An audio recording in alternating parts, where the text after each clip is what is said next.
Welcome. Today we're going into a story that's incredibly difficult, but really important to understand. We're looking at the case of Victoria Climbié, an 8-year-old girl whose death exposed just devastating failures in the systems meant to keep children safe. It is a heavy topic, be warned, but one that holds crucial lessons about child protection. Victoria, she was born November 2nd, 1991 in the Ivory Coast, the fifth of 7 kids. And people described her as just full of life, loud, vibrant, always smiling, singing, dancing, the family's little entertainer. Now, the story starts with what seemed like a huge opportunity. In October 1998, Victoria's great-aunt, Therese Quaile, she was 42, visited from France. She offered to take one of the children back with her for better education. This wasn't totally uncommon in parts of Africa then, a chance for a different life. Victoria, coming from a poor family, was the one chosen. Yeah, and what's really striking is how deception entered the picture right from day one. Therese actually first planned to take another girl, Anna. She even had a passport ready for Anna. But when Anna's parents said no, Victoria was chosen instead. But instead of getting a new passport, Therese just made Victoria pretend to be Anna. She even bought hair extensions so Victoria looked more like the photo on Anna's passport. So this life-changing chance, it started with a lie. It's just chilling to start like that. Okay, so Victoria, or Anna now, and Therese land in Paris, November 1998. They're living on benefits, government flat. Victoria's supposed to be in school, getting this great education. But almost right away, things look off. Within a month, the school's noticing she's absent a lot. They contact Therese, and her story is always, oh, she's misbehaving, she's a naughty child. And the school's reaction? Well, by February 99, only 4 months later, the teachers weren't buying it. They said when Victoria was there, she was totally fine, well-behaved even. They started worrying something else was going on at home. So they alerted officials. Victoria got flagged as a child at risk, possible abuse. A child at risk. And it gets worse. By March, teachers see she looks exhausted, like falling asleep in class constantly. And her head, it was shaved, hidden under a wig. Shave. What was the explanation for that? Therese claimed it was a bad skin condition, so the hair had to go for treatment. But after March 25th, 1999, Victoria never went back to that school, ever. And if you connect the dots, it looks like Therese was just actively running from scrutiny. Because a month later, April 24th, they fled France entirely, headed for London. Turns out they'd been evicted from the flat, and Therese owed the French government over £2,000 in benefits she'd claimed falsely. Just picked up and left. So they arrive in England, first a B&B, then a hostel in northwest London. And there, they connect with Esther, who was a distant relative of Therese. Esther was a midwife, a counselor, even a preacher. Esther's first impression, she saw this bubbly little girl smiling. Though she did note Victoria seemed very small, kind of frail, weak-looking. Esther took off the wig, saw these little blisters on her scalp. Therese said, oh, it was a hot water accident. And Esther, at that moment, she said she had no reason not to believe her. Not yet. But here's where the mischances in London just pile up. It's staggering. Therese went to over 20 different government meetings trying to get financial aid, housing. And Victoria was with her for at least 10 of those visits. Staff noticed her. They saw she looked really unkempt. One worker even said she looked like a child from an action, like a charity appeal photo. Wow. So people saw something wasn't right. They did, but they assumed Therese was making her look bad on purpose, to try and get more money out of the authorities. They thought it was a ploy. Oh, that's awful. So by June, Therese gets a hospital job, full-time. This meant Victoria, still not in school, was left home alone for hours, at least 6 hours a day. Then Therese meets Priscilla Cameron. She agrees to look after Victoria during the day, and Priscilla notices this huge difference in Victoria. With Priscilla's brother, Patrick, she was happy, lively, dancing. But the second Therese showed up, Victoria became really quiet, really on edge. Priscilla also saw cuts, marks on Victoria's hands. Therese brushed it off, saying Victoria played with blades. Played with blades? No. Yeah. Priscilla saw it for what it was. Neglect. Clear neglect. And then, about 6 weeks after they first met, Esther runs into them again. This time, Esther sees a scar on Victoria's cheek. Bruising. Therese blames it on falling off an escalator, but Esther is really worried now. Victoria seems even thinner, weaker. The living conditions, no school, plus these physical injuries. Esther felt she had to do something. So she did.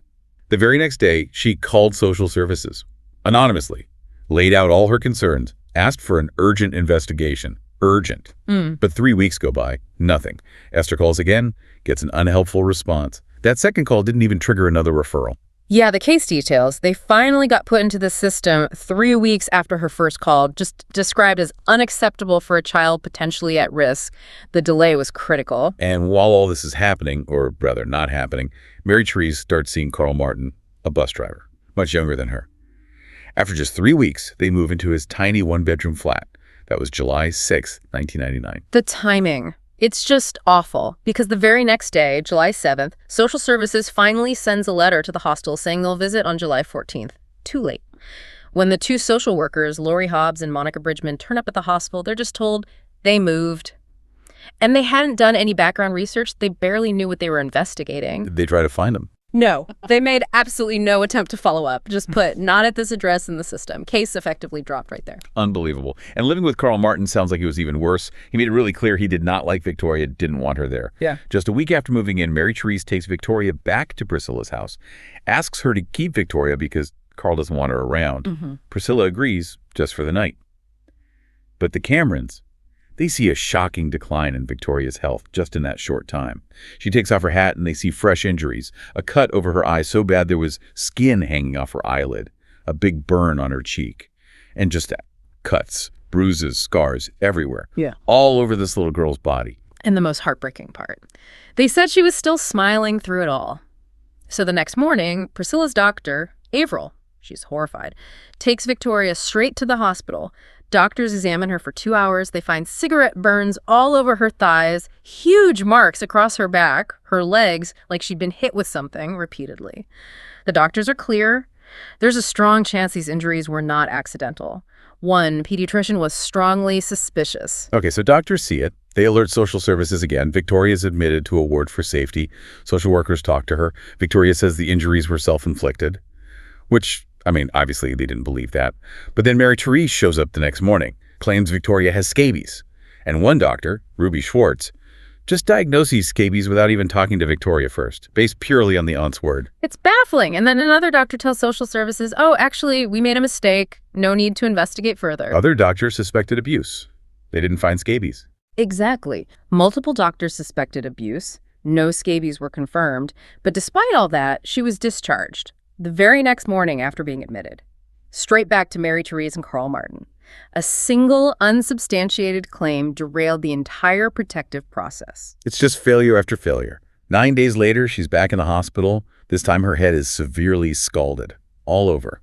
Mary Therese claims Victoria put her own head under a boiling tap because of the supposed scabies itch. The level of scalding, doctors said, it couldn't happen like that. A child wouldn't hold their head under boiling water willingly for that long. There are photos online from this time.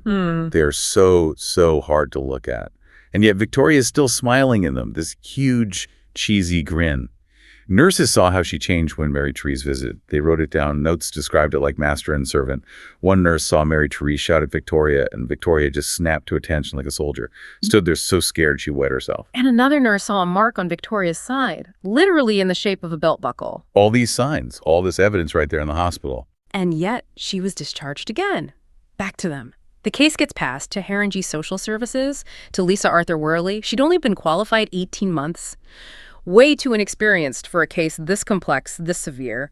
Her supervisors weren't really monitoring her properly. And crucially, Lisa never once spoke to Victoria alone, in person. Never. She only dealt with the adults. Yes, only Mary Therese and Carl. They put on a show, tidy, flat, well-dressed child when Lisa visited. So Lisa thought everything seemed okay, nothing amiss. So after that hospital stay, Mary Therese kept her away from doctors, knew they were a risk. Instead, she starts taking Victoria to churches, claiming she's possessed by the devil, needs an exorcism, and multiple pastors. They just believed her, saw the injuries, and just prayed over her. One pastor apparently did suspect abuse, but didn't report it, didn't do anything. Victoria even told that pastor that Satan told her to burn herself, repeating what she'd likely been forced to say. The abuse just got worse. So much worse. Victoria became incontinent. Mary Therese got so angry about her soiling herself, she threw out Victoria's bed, forced her to sleep in the bathtub, in a plastic bin bag, which was often full of her own waste, tied up in the bag in an unheated, unlit bathroom every night. Right. Her hands tied with tape so she couldn't get out. She was starved, days at a time. When she did get food, they'd tie her hands and feet. She had to eat by just pushing her face into the plate. like an animal. It's almost impossible to comprehend the cruelty, and Mary Therese kept trying to work the system. In August, she applied for cheaper housing again. In October, Lisa Arthur Worley visited to deny it. Mary Therese got very upset, and Victoria, who seemed completely coached, started saying things like, "Why can't you find us a home? You don't respect my mummy." Performing for the social worker. Exactly. Lisa still didn't see the risk, denied the housing because it was only for children at risk. The irony is just unbearable. Then, November 1st, Lisa gets a frantic call. Mary Therese, hysterical, screaming Carl Martin sexually assaulted Anna. They need new housing immediately. Lisa tells them to come to the office. They show up with Carl. But when Lisa explains the process for her, police report, arrest, medical exam for Victoria Therese, immediately withdraws the claim. Just like that. And they just left. No investigation, nothing. Victoria went right back home with both of them, again. After that, Lisa tried to contact them. Letters, texts, calls, voicemails, even dropped by unannounced. Nothing. Ignored. She asked the police for help finding them, but that didn't really go anywhere either. February 18th, 2000. Lisa sends a final warning letter. Reply or the case is closed. A week later, February 25th, Victoria Climbié's case file was officially closed. Closed. And the timing is just horrifying because the day before that, February 24th, Mary Therese had taken Victoria to another church for another exorcism. But this pastor, he took one look at Victoria and said, "That girl is dying. Get her to a hospital now." He called a taxi himself. The taxi driver saw how bad she was, didn't even go to the hospital emergency room, drove straight to an ambulance station. The ambulance crew noted Mary Therese kept saying, my baby, but she didn't seem that upset. They compared her reaction to maybe a child with a broken leg, not one on the verge of death. Carl Martin seemed completely unfazed, just blank. Victoria was rushed to A&E, then transferred because she was too critical. She was drifting in and out of consciousness. Doctors were just overwhelmed. She had hypothermia so bad they didn't have a thermometer that could register her temperature. It was too low. And the injuries. Over 128 separate injuries recorded. They said there were probably too many to even count properly. Everyone knew she was dying. And the ultimate cost of all those missed signals, all those failures, despite everything the hospital tried. At 3:15 p.m. on February 25, 2000, the exact day social services closed her case, Victoria Climbié died. She was 8 years and 3 months old. The inquest confirmed it. Terrible malnutrition, multiple organ failure. The actual cause of death was hypothermia. Mary Therese was arrested right there at the hospital. Suspected of murder, she denied everything. Uncooperative. Carl Martin was arrested the next day. He took a totally different approach. Yeah, he was apparently very honest about his role. He confessed, admitted hitting her with by chance shoes, wires, belts, his bare hands too. He said Mary Therese used the same weapons and sometimes a hammer. He said something truly sickening. That was the thing about Victoria. You could hit her time and time again and she could always take it. Oh my God. When police searched the flat, it had been meticulously cleaned. Bleach everywhere. Carl cleaned it before he was arrested. But even so, forensics found blood traces on the walls, on the furniture, in the bath, everywhere. They also found bits of the tape used to tie her hands and ankles in the bin. And they found her real passport. Finally knew she wasn't Anna. Police tracked down her parents in the Ivory Coast. They had to fly to England to identify the body of their daughter, which was barely recognizable. The trial started November 2000. Mary Therese and Carl Martin, charged with child cruelty and murder. Mary Therese denied it all, pled not guilty, stuck to the story about demons, devil causing the injuries. Reports said she even chuckled, laughed dismissively during the trial. Just pure evil. Carl Martin pled guilty to manslaughter, but they tried him for murder anyway. His diary was used against him. He called Victoria Satan, wrote how no matter how hard they hit her, she wouldn't cry or show pain. The verdict? Guilty. January 2001. Both guilty of child cruelty and murder, sentenced to life in prison. And, as a consequence, many of the doctors and social workers involved lost their jobs later on. And while it's easy, maybe necessary, to point fingers at the professionals and the system's failures, the ultimate responsibility rests with Mary Therese and Carl Martin. Their cruelty killed her. So where does this leave us, this story? It's a brutal look at a child's vulnerability, yes, but also at how systems failed her at every turn, the sheer cruelty she faced. It makes you ask, how could someone described as so full of light, always smiling, always positive, endure so much abuse, often right under people's noses, and still be so profoundly let down? And it forces us to keep asking that question. How do we make sure that children who are at risk are truly seen, truly heard, and truly protected? How do we ensure red flags aren't just noted, but acted on immediately, decisively, before it's too late? Thank you for joining us for this incredibly difficult but vital deep dive.